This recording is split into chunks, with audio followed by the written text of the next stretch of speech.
এরকম যখন উচ্চ বেতনের কথা বলছে তখন অনায়াসেই মানুষ চলে আসতেছে, আসার পরে দেখছে যে এটা পুরাটাই প্রতারণার ফাঁদ এবং এসে তারা বিপদে পড়ে যাচ্ছে। কিন্তু ক্যাসিনোর নাম করে যারা আসতেছে এখানে, এটা ওই ক্যাসিনো না, এটা হচ্ছে পুরোটাই স্ক্যামিং সেন্টার। স্ক্যামিং পুরোটাই। ইন্ডিয়াতে এমনকি হয়েছে যে মানুষ সুইসাইড করছে, অনেক মানুষ। আচ্ছা, এবং যেটা আমাদের বাংলাদেশেও করতে যাচ্ছে, বাংলাদেশের প্ল্যাটফর্ম এরা তৈরি করছে অলরেডি। তাদের ভিতরে খাওয়া দাওয়া দেওয়া হয়, তাদের ভিতরে বিনোদন দেওয়া হয়, ড্রিঙ্কসের ব্যবস্থা করা হয়, ইভেন তারা যদি মেয়ে চায় তাহলে মেয়েদের ব্যবস্থা করা হয়, সবকিছু ভিতরে থাকে। এজেন্টরা কেন নিয়ে আসতেছে বাংলাদেশিদেরকে? ওই কাজের ভিতরে দিয়ে দিলে আমি এজেন্ট মানি পাবো, অর্থাৎ কমিশন পাবো $2000, নিয়ার অ্যাবাউট 2 লাখ টাকা।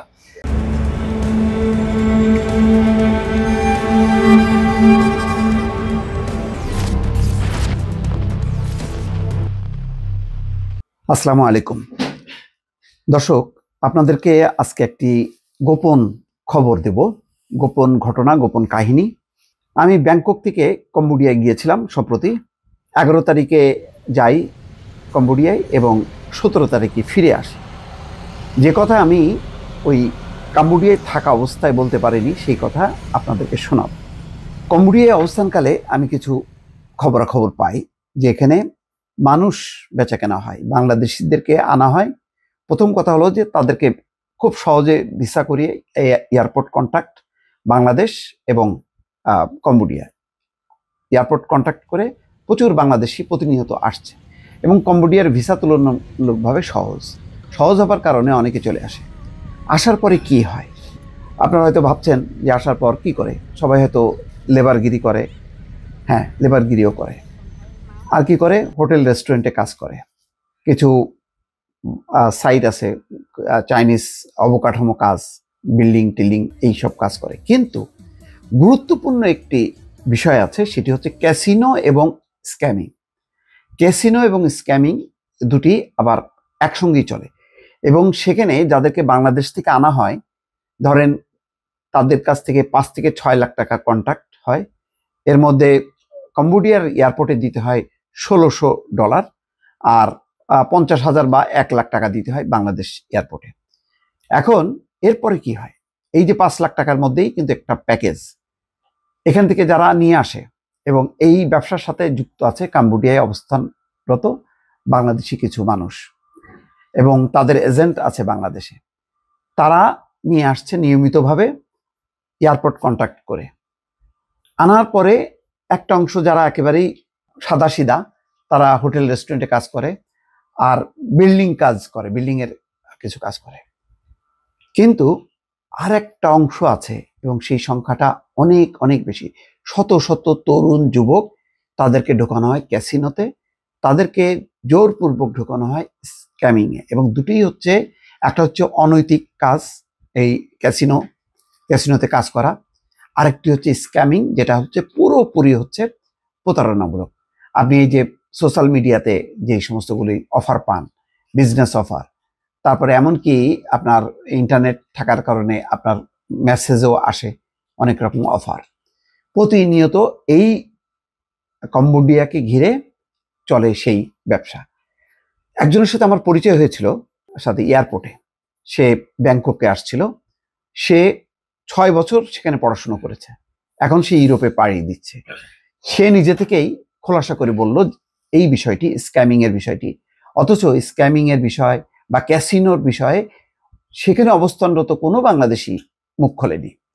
এই তরুণটি নিজ উদ্যোগে, দর্শক দেখতে পাচ্ছেন যে আমার সাথে যেই ছবিটা দেখতে পাচ্ছেন ভিডিওটি, সেটি কিন্তু ব্যাংকক এয়ারপোর্টে।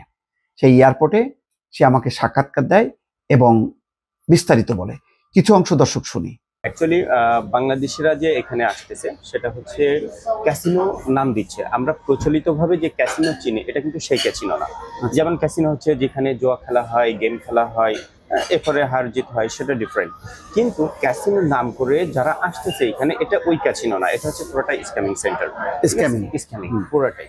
ওদের যে নিয়ে আসছে এই স্ক্যামিং সেন্টারে, ডাইরেক্টলি তাদেরকে স্ক্যামিংটা বলা হচ্ছে না, তাদের কি বলা হচ্ছে কম্পিউটার অপারেটর, আচ্ছা ফ্রিল্যান্সার, আচ্ছা এরকম বিভিন্ন অন্য ভাষা ব্যবহার করছে। কিন্তু মানুষ যখন এখানে আসতেছে, উচ্চ বেতনের কথা বলছি, যখন এখানে আসতেছে, আসার পরেই তারা বুঝতে পারছে যে আসলেই এটা হচ্ছে স্ক্যামিং এবং এটা হচ্ছে পুরোপুরি অবৈধ। এই স্ক্যামিং গুলা যেটা হচ্ছে সেটা হচ্ছে পুরাটাই অবৈধ কর্মকাণ্ড এখানে করানো হয়। বাইরের বিভিন্ন দেশ থেকে বিভিন্ন প্রতারণামূলক কর্মকাণ্ড করে টাকা নিয়ে আসা হয় কম্বোডিয়াতে, ঠিক আছে? এটাই হচ্ছে মূলত এই স্ক্যামিং সেন্টারের কাজ।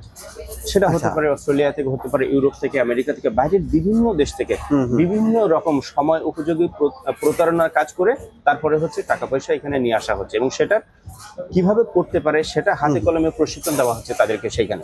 আচ্ছা, প্রশিক্ষণটা দেয় কারা?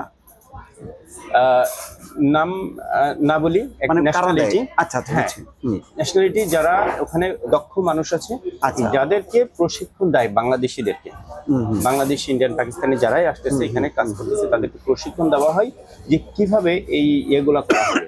কিন্তু প্রশিক্ষণ নেওয়ার মতন সেই ক্যাপাবিলিটি কি থাকে না, কিন্তু ওদেরকে দেওয়া হয় যেমন এক সপ্তাহের ভিতরে তাদেরকে ট্রেন করে।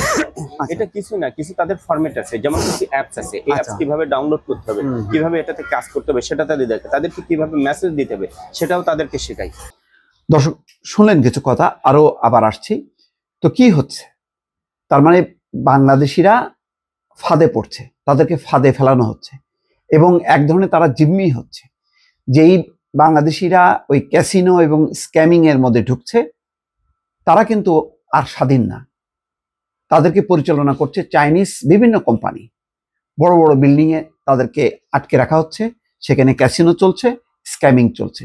এবং আপনারা জানেন যে ইন্টারনেট, তারপরে ল্যাপটপ, কম্পিউটার তাদের সামনে, এবং সেখান থেকে সারা বিশ্বে প্রতিনিয়ত আপনার সঙ্গে প্রতারণা করছে, নানান রকম আকর্ষণীয় অফার দিচ্ছে, অফার দিয়ে তারা কিন্তু নিয়ে আসছে।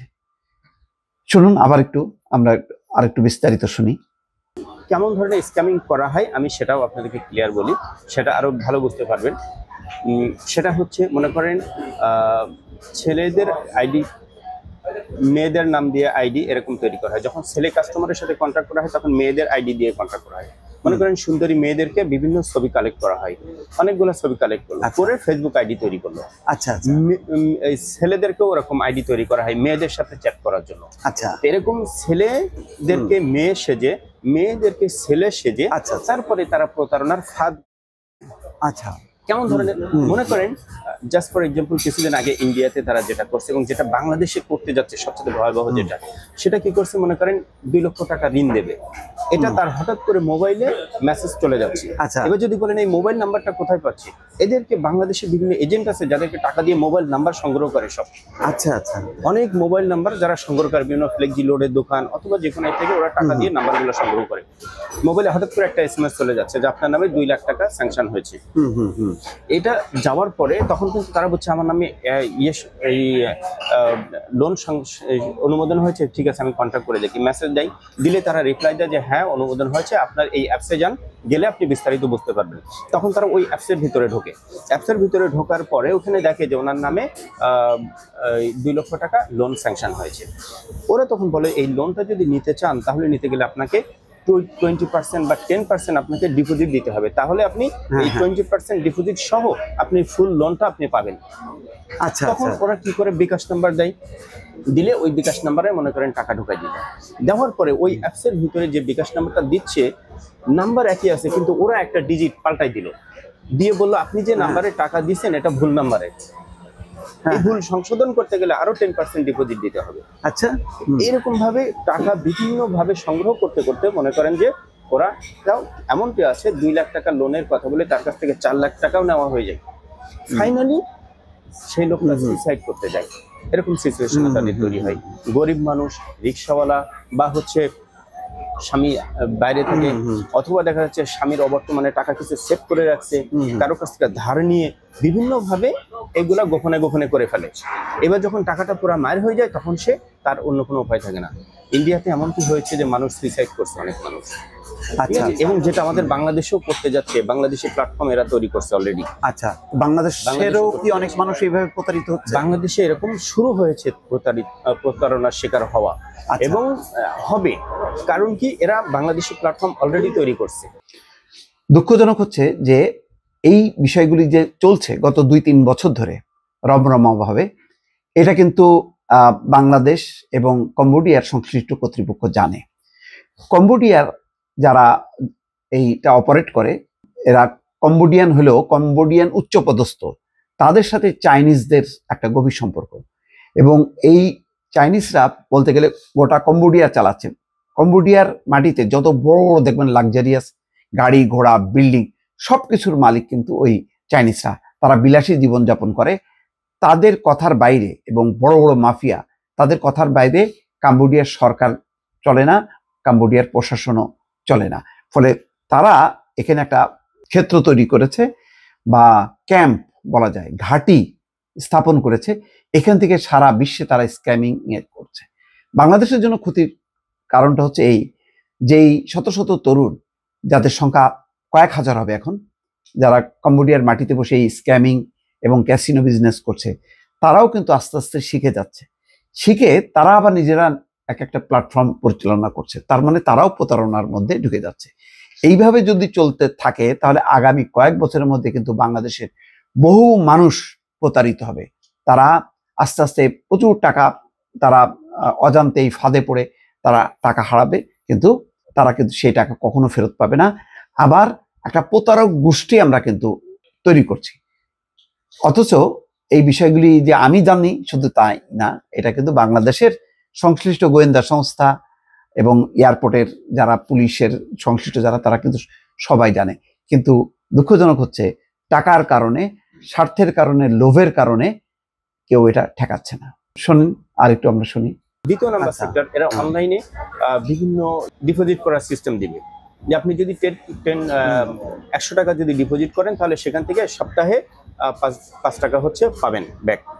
আচ্ছা, অথবা যদি 10,000 করেন 500 টাকা ব্যাক পাবেন। এরকম ভাবে তারা একটা মেসেজ দিবে, এবং এই চ্যাটগুলো করে ওই ছেলেদেরকে মেয়ে সেজে, মেয়েদেরকে ছেলে সেজে ওরা করে ফ্রেন্ডশিপ করে।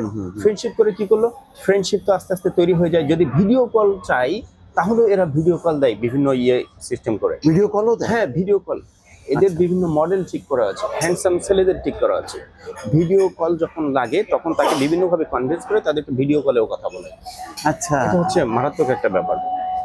মানে আস্থাটা আরো বিশ্বাসটা নিয়ে আসার জন্য এবার কি করে, মনে করে ইনভেস্ট করতে বলছে 5,000 টাকা যদি ইনভেস্টমেন্ট করে তাহলে সে একটা ব্যাক পাবে 5% বা 10%। প্রথম এক সপ্তাহে ব্যাক পেয়ে যাবে, দ্বিতীয় সপ্তাহে ব্যাক পেয়ে যাবে। এরকম ভাবে করতে করতে তাদের টোটাল প্ল্যান থাকে 6 মাস থেকে 8 মাস। যখন এরকম আস্তে আস্তে ইনভেস্টমেন্ট ছোট করা হচ্ছে, আমি যখন ফিডব্যাক পাচ্ছি, রিটার্ন পাচ্ছি, তখন মানুষ বড় অঙ্কের টাকা ইনভেস্টমেন্ট করে। বড় অঙ্কের টাকা ইনভেস্টমেন্ট করতে করতে একসময় 6 মাস, 7 মাস অথবা 8 মাসের ভিতরে ওরা পুরাটাই ব্লক করে দেয়, একটা টাকাও উঠাতে পারে না। এরকম ভাবে মিলিয়ন বিলিয়ন ডলার তারা এভাবে স্ক্যামিং করে নিয়ে আসে। এবং এটা বাংলাদেশেও এগুলো এর আগেও ঘটছে, ইউনিফেক্টু বা এই ধরনের করছে। এটা এই ধরনের প্রতারণার ফাঁদ, এবং এই ধরনের কাজ এখান থেকে এগুলো হয়েছে।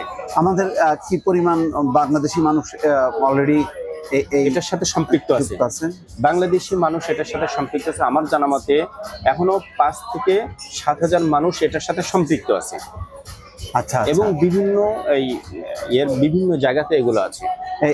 এটি কি বাসা বাড়িতেই হয়তো না? এগুলো বাসা বাড়ি হয় ভাড়া নিয়ে। মনে করেন ভিআইপি অ্যাপার্টমেন্ট, ভিআইপি এরিয়া, যেখানে হচ্ছে আপনার মনে করেন 10 থেকে 15টা টোটাল অ্যাপার্টমেন্ট আছে, এবং এগুলো খুব VIP apartment and top security oriented. এখানে ভিতরে কেউ প্রবেশ করতে পারবে না, ইভেন পুলিশও এখানে প্রবেশ করতে পারবে না। এরকম ভাবে হচ্ছে এগুলো সিকিউরিটি প্রদান করা হয়। সাধারণ মানুষ কেউ ঢুকতে পারবে না। তাদের ভিতরে খাওয়া দাওয়া দেওয়া হয়, তাদের ভিতরে বিনোদন দেওয়া হয়, ড্রিঙ্কসের ব্যবস্থা করা হয়, ইভেন তারা যদি মেয়ে চায় তাহলে মেয়েদের ব্যবস্থা করা হয়। সবকিছু ভিতরে থাকে।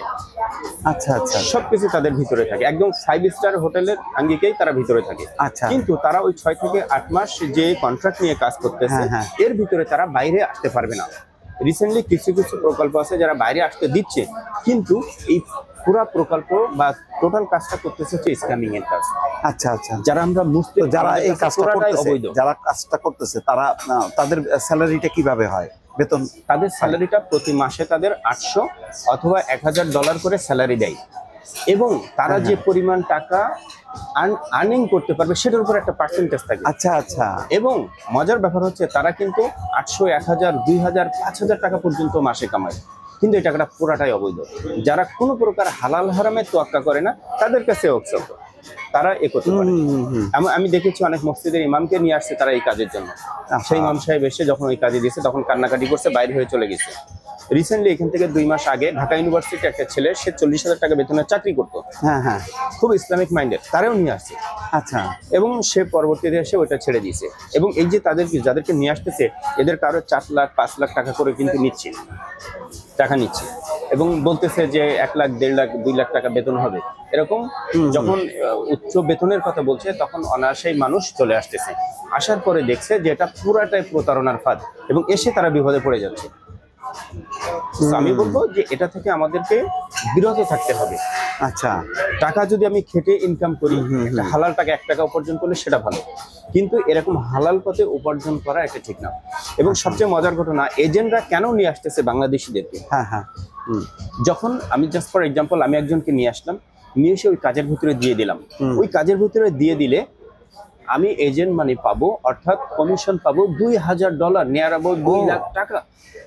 আচ্ছা আচ্ছা আচ্ছা, চিন্তা করেন তাহলে এজেন্টগুলা কেন বাংলাদেশ থেকে মানুষ নিয়ে আসতেছে? কারণ সে বাংলাদেশ থেকে মানুষ নিয়ে আসলে একটা মানুষ তাদের কাছে দিলে সে কিন্তু 2 লাখ টাকা কমিশন পাচ্ছে। আচ্ছা আচ্ছা আচ্ছা, 2 লাখেরও বেশি সে কমিশন পাচ্ছে, যার কারণে এজেন্টগুলা মানুষ নিয়ে আসার জন্য পাগল হয়ে গেছে। আচ্ছা, তো কাম্বোডিয়া গভর্নমেন্ট ওরা এটা প্রতিরোধ করার চেষ্টা করে না? এটা একটু টাফ ব্যাপার বলাটা, কারণ এটা হচ্ছে পুরা উপর লেভেল আছে যারা এগুলোকে মনিটরিং করে, আর ওরা ক্ষতি কাম্বোডিয়াতে করে না, কাম্বোডিয়াতে কোনো প্রকার ঝামেলা করে না। এরা সব বাইরে থেকে নিয়ে আসে, এই কাজগুলো করে সব বাইরে থেকে প্রতারণামূলক কর্মকাণ্ড করে টাকা কাম্বোডিয়াতে নিয়ে আসে। কাম্বোডিয়ার পিপল এফেক্টেড হয় না? না, কাম্বোডিয়ান পিপল কোনো প্রকার এফেক্টেড হয় না, বরং তারা বেনিফিটেড হচ্ছে। কারণ এই টাকাটা এখানে ইনভেস্ট হচ্ছে, রাইট? এই টাকাটা, তো এটা তো একটা মানে খুব বিপজ্জনক দিক। আস্তে আস্তে এটা বড় হুমকি হচ্ছে, আমরা বাংলাদেশিরা সুযোগ পাইলে চেষ্টা করি কাউকে ক্ষতি করার, আর এই যখন হাতে কলমে প্রশিক্ষণ নিচ্ছে সে তখন যখন ফ্রি হয়ে যাবে সে ওখান থেকে কাজ শেষ করে সে নিজে প্ল্যাটফর্ম তৈরি করে সে করছে, এবং সে কোথায় করছে? এখানে বসে বাংলাদেশে এই প্রতারণামূলক কর্মকাণ্ড করছে বিভিন্নভাবে, এবং বাংলাদেশের মানুষ এটা দিয়ে বেশি আক্রান্ত হচ্ছে, এবং এটা খুবই হুমকির একটা বিষয় বাংলাদেশের জন্য। কারণ এই মানুষগুলো যখন বাইরে হবে তারা প্রত্যেকেই মাথায় ওইটা থাকবে, শর্ট টাইমে কিভাবে প্রতারণা করে অল্প দিনের ভিতরে বেশি টাকা ইনকাম করা যায়। আচ্ছা, একজন ব্যক্তি সে যদি, যে ব্যক্তিগুলো এখানে এসে এই প্ল্যাটফর্মে কাজ করছে তারা যদি লোকালি কাজ করে তাহলে তারা 60 থেকে 70,000 টাকা বেতনেও চাকরি করার যোগ্য না, অথচ তারা এখানে এসে কিন্তু 2 লাখ টাকা 2.5 লাখ টাকা করে বেতন পাচ্ছে। এই যে অল্প শ্রমে সামান্য একটুখানি একটা কম্পিউটার ব্যবহার করে তারা যখন কাজ করে, তাদের 4টা 5টা আইফোন দেওয়া হয়, বড় বড় 2টা 3টা কম্পিউটার স্ক্রিন দেওয়া হয়, তারা ওইখানেই ওগুলো কাজ করে। তো এগুলো খুবই হুমকি আমাদের বাংলাদেশিদের জন্য, রাইট? অনেক ধন্যবাদ, অনেক আমার মনে হয় তথ্য পেলাম। এটা আমাদের মানুষকে একটু সচেতন করার জন্য এটা একটু জানাইতে হবে। আর কাম্বোডিয়ার শ্রমবাজার যেটা মানুষ নিয়ে আসে, কনস্ট্রাকশন বা বিভিন্ন গার্মেন্টসেরও কিছু সুযোগ আছে, কিন্তু এগুলো হচ্ছে স্বল্প বেতনের, যেমন $300 বেতন পাই, $300 সমমান বাংলাদেশে যেটা হতে পারে, আর হচ্ছে 300-400 এটা এই টাকাটা তো বাংলাদেশে ইনকাম করা, এটা বাংলাদেশে ইনকাম করতে পারে। কিন্তু মানুষ নিয়ে এসে কি করে, অধিকাংশ বাংলাদেশি যারা কাজ করে বিভিন্ন কনস্ট্রাকশন গার্মেন্টস সেক্টরে 3-4 মাস কাজ করে, ওদের টাকা দেয় না, টাকা মার দেয়। তাহলে একজন মানুষ কনস্ট্রাকশনে 3 মাস ধরে পরিশ্রম করলো, অথচ সে 1 টাকাও বেতন পাইলো না, কেমন লাগবে? এই হচ্ছে অবস্থা। দর্শক, শেষ কথাটা হলো এই যে যেভাবেই হোক না কেন এটা ঠেকাতে হবে। এটা যদি আমরা না ঠেকাই তাহলে বহু তরুণ এই অনৈতিক কাজে যুক্ত হবে, তারা নিজেরা প্রতারিত হবে, পরে অন্যদেরকে প্রতারিত করবে, এবং এটাকে কেন্দ্র করে একটা অসাধু আদমচক্র যারা বাংলাদেশি মানুষদেরকে কাম্বোডিয়ায় এনে কেনাবেচা করবে। এক ধরনের প্রথম হলো যে তাদেরকে আনার জন্য তাদের কাছ থেকে তারা 1 লাখ 2 লাখ টাকা সে লাভবান হবে, আবার সে ওই চাইনিজ কোম্পানির কাছে বিক্রি করা বাবদ 2 লাখ টাকা পাবে। 2 ভাবে সে লাভবান হবে, এবং এইভাবেই কিন্তু চলতে থাকবে। ফলে একটা সর্বনাশ সামনে কিন্তু ঘনীভূত হচ্ছে। আগামী 2-4 বছর পরে এটা কিন্তু একটা ভয়াল রূপ বা মহামারী আকার নেবে। সুতরাং যে কোনো মূল্যে এই প্রচেষ্টা, কাম্বোডিয়া বৈধভাবে আমাদের যদি দূতাবাস স্থাপন করা হয়, এবং যদি কাম্বোডিয়া সরকারের সাথে আলাপ আলোচনা করে যদি এটা বৈধভাবে যদি জনশক্তি না আসে, তাহলে এই অবৈধ জনশক্তি আনা নেয়ার ফাঁকে একটা সর্বনাশ ঘটবে এবং শেষ পর্যন্ত কিন্তু বাংলাদেশের মানুষই ক্ষতিগ্রস্ত হবে। ভালো থাকবেন। আল্লাহ হাফেজ।